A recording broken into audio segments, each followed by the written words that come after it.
Welcome back to the Winning Brief Soundbites. I'm Mabel. Today, we examine Belgium's strengthened return to work policy taking effect January 1st, 2026. You'll learn about guaranteed wage changes, reintegration trajectory requirements, and new employer obligations for managing work incapacity. Plus, we'll master 5 essential legal phrases. Let's begin. Sick days without medical certificate. Employees may now take only 2 sick days per year without providing a medical certificate, reduced from 3 days previously. This exemption applies to non-consecutive days of work incapacity. Companies employing fewer than 50 workers may eliminate this exemption entirely. Extended relapse period. The relapse period for guaranteed wage entitlement extends from 14 days to 8 weeks if employees return to work after sick leave, then fall ill again within 8 weeks with the same illness. Employers owe no new guaranteed wage period. However, employees retain rights to any unused balance from the previous absence. Partial work resumption rule. Employees returning to work part-time during recovery lose guaranteed wage protection entirely. Previously, employers paid guaranteed wages for the first 20 weeks if employees became fully incapacitated during partial resumption. Now, no guaranteed wage applies at any point during partial work resumption. Reintegration Trajectory 3.0.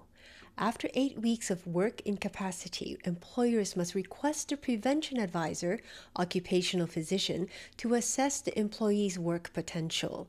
If work potential exists, employers with 20 or more workers must initiate a formal reintegration trajectory within 6 months. Employers that fail to comply face Level 2 sanctions under the Criminal Labor Law Code. Active absence policy.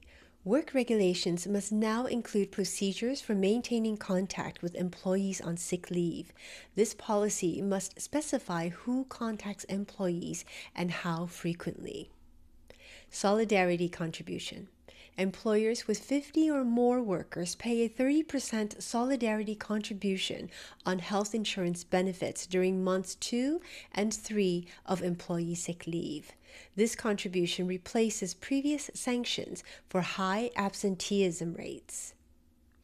Now, these reforms fundamentally shift employer responsibilities during employee work incapacity. The extended 8-week relapse period provides significant cost relief, particularly for companies managing recurring short-term absences. The mandatory contact procedure represents a cultural shift toward proactive absence management. Employers must demonstrate genuine engagement without appearing to question medical legitimacy. For companies with 20 or more employees, the reintegration trajectory obligation creates substantial compliance risk. Missing the 6-month deadline triggers penalties multiplied by affected employee numbers. Robust tracking systems become essential for monitoring work potential assessments and trajectory initiation deadlines. The solidarity contribution fundamentally changes the cost structure of work incapacity for larger employers.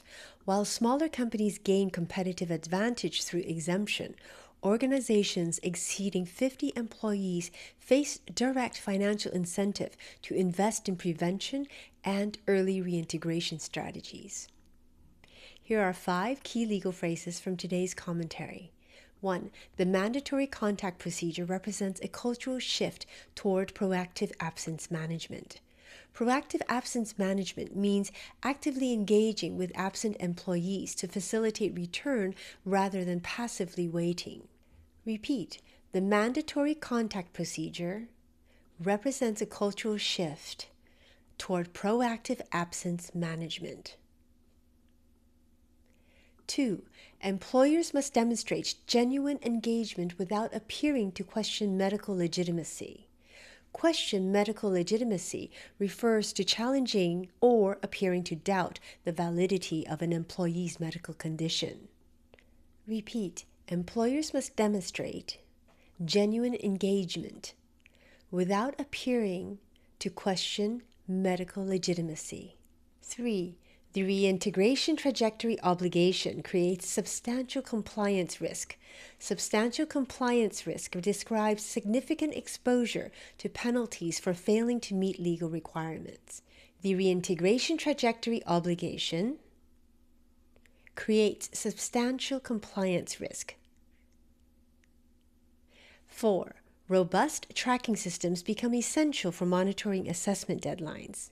Robust tracking systems are reliable, comprehensive monitoring procedures that ensure deadlines and requirements are met. Repeat, robust tracking systems become essential for monitoring assessment deadlines. 5. Larger employers face a direct financial incentive to invest in prevention and early reintegration. Direct financial incentive means immediate economic motivation to take specific actions or adopt certain policies. Repeat, larger employers face a direct financial incentive to invest in prevention and early reintegration. Replay this episode and shadow the phrases until they feel natural. Next time, unemployment benefit reforms and their impact on Belgian workers. Keep learning with the Winning Brief Soundbites. If this conversation resonated, I work with lawyers and legal teams who want to operate more confidently in international and EU level English. You can find my work and book a conversation at thewinningbrief.eu.